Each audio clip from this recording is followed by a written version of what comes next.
Recientemente, durante la cuarentena, se sancionó y se publicó la Ley 27.555, que regula el régimen del teletrabajo. La sanción de la ley fue bastante apurada, y tendría que haber sido por un proceso de un poco más de meditación, de reflexión y ver cuáles pueden ser las consecuencias que va a tener sobre el mercado laboral la cuarentena y la post-cuarentena. Señalo esto porque la norma contiene algunas regulaciones que no son muy favorecedoras del teletrabajo. Y me voy a referir a algunos aspectos, particularmente a dos: los requisitos para el trabajo y la voluntariedad de entrada del teletrabajo, porque me parece que acá hay algunas cuestiones que pueden generar alguna litigiosidad futura.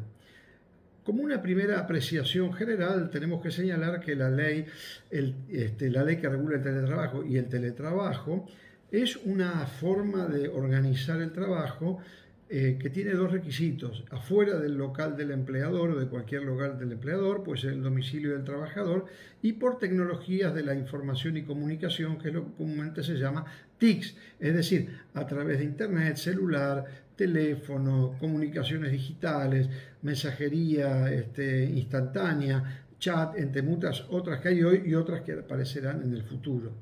El teletrabajo importa un cambio muy sustantivo en la forma de trabajar que conocíamos hasta hoy, y esta cuarentena ha acelerado este proceso, con la particularidad de que también ha acelerado otro proceso, que es el del desempleo o la desocupación.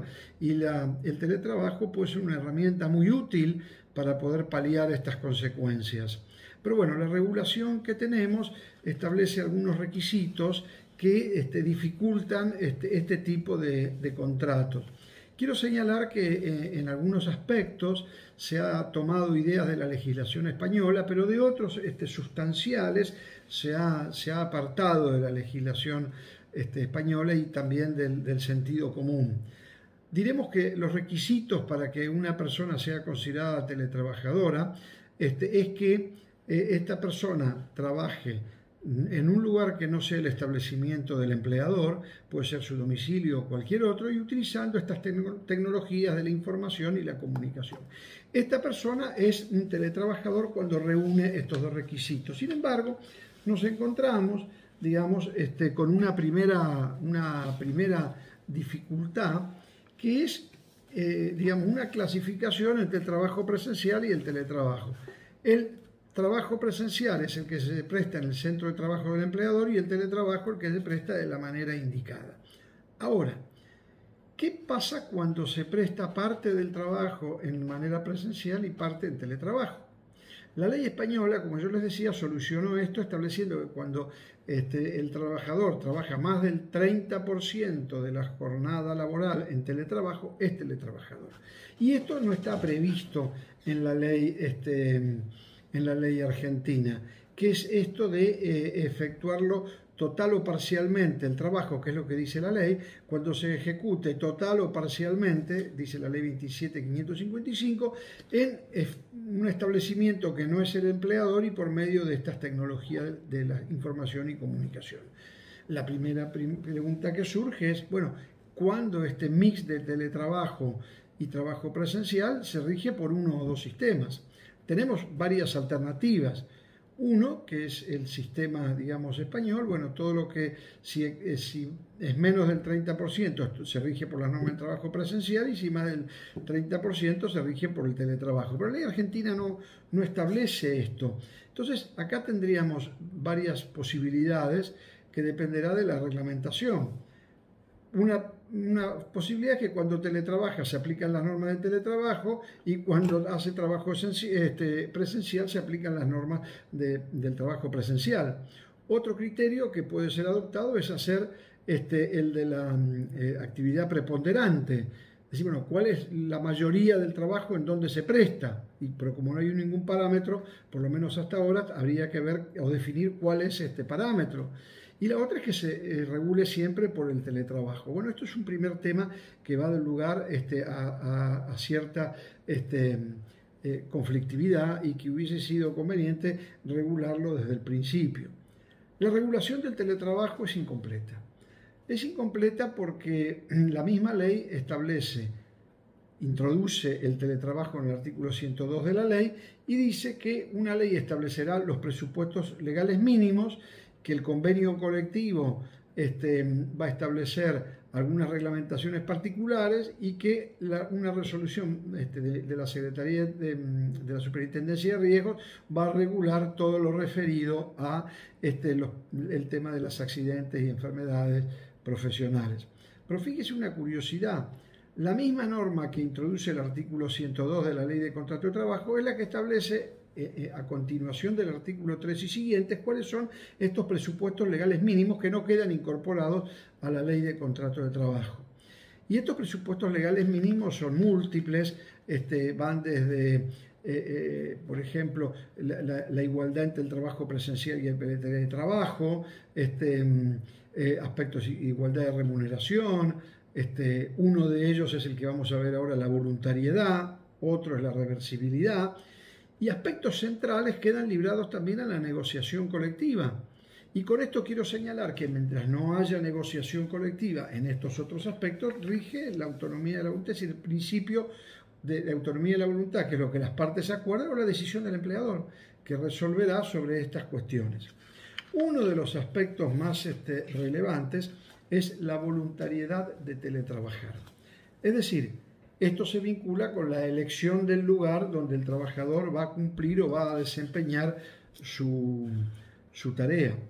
Esta alternativa de teletrabajar es voluntaria para el trabajador, a diferencia de otras legislaciones que prevén que el empleador también puede decidir el traslado a una situación de teletrabajo, cumpliendo los requisitos legales y que no afecte material y moralmente al trabajador.